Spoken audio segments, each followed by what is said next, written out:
Okay, that was the Chief Minister of Tamil Nadu and the Chief of the DMK looking suitably relieved that the Congress is back with the DMK. After all the drama, it seems that the Congress and the DMK have made up.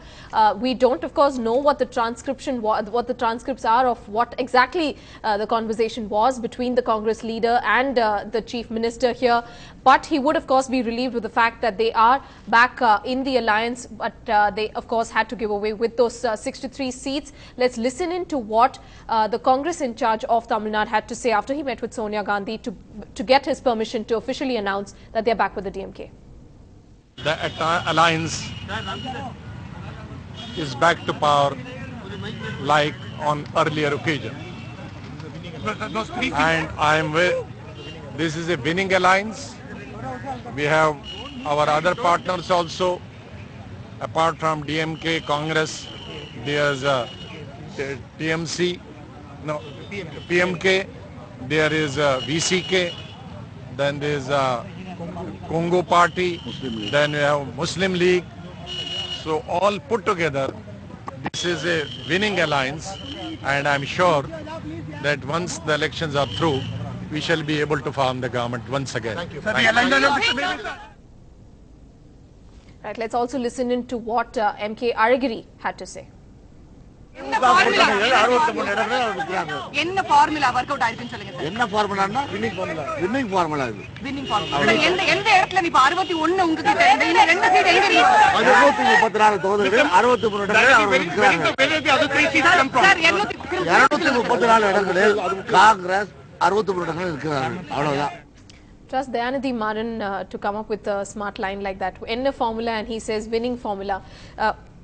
When I began, I said that perhaps Sonia Gandhi, at least for the day, has had the last laugh. But do you think that Jayalalitha would have been obviously watching these developments very closely, and she would have been at least smiling soon after she heard that the Congress walks away with 63 indeed? And as you analyze the arithmetics for us, let's also play up that graphic that we have readied for our viewers. What would Jayalalitha be thinking at this point, Sanjay? Well, I think either way, Jayalalitha can still afford to smile because she's managed to get, as I said earlier, the DMDK on her side. So even if the Congress were not to have sealed this deal with the DMK, they would have gone it alone, or perhaps they would have poached some allies from the DMK front. In fact, the Kongunadu Munetra Kazhagam had already indicated that if the Congress is not part of the alliance, they may as well walk out and go with the Congress.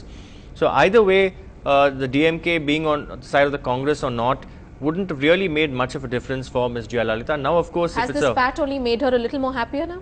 See, there were efforts, we are told, from unconfirmed sources to reach out to Ms. Jayalalitha, but it was too late in the day.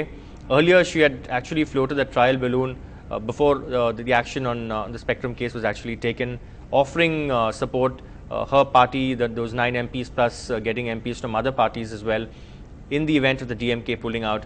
But I think it was too late at this stage, and also Ms. Jayalalitha wouldn't have been in a position to offer the kind of numbers that the DMK already has. She wouldn't have been able to offer more than about 50 seats.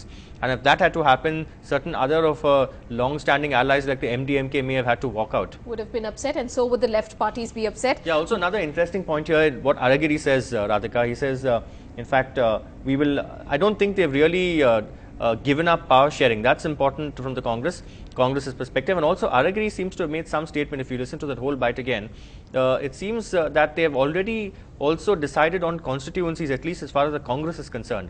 If that's been done, then I think that's a huge hurdle crossed for the DMK.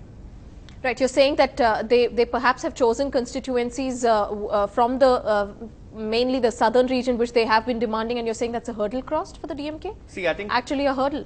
I think identification of constituencies and actually giving, if 2 seats could bring this alliance on its knees almost, then you can imagine for 60 odd seats, the wish list of the Congress, there would have been there would have been a great amount of friction between the two parties, one claiming that it's their belt. You know, there are common areas, having fought together the elections earlier.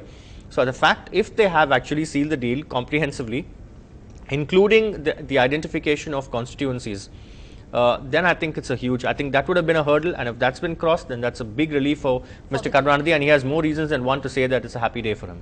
Right. We will slip into a little break at this moment, but after we are back, we will of course discuss whether in the 7 year of marriage, the husband and wife should have sorted this matter out within 4 walls and not really before national television, as it has been playing out in over the last 3 days. And we will also go across to Lokpriya, my colleague, who joins us from Anna Arivalayam at this moment in Chennai to give us live moments of what exactly the mood is with the party cadre there. Of course, the DMK at this stage applauding when the Chief Minister said that the Congress is back. The Chief Minister even attacking the media, saying that a section of the media would actually be disappointed with the Congress and the DMK back together. We will discuss that after this video.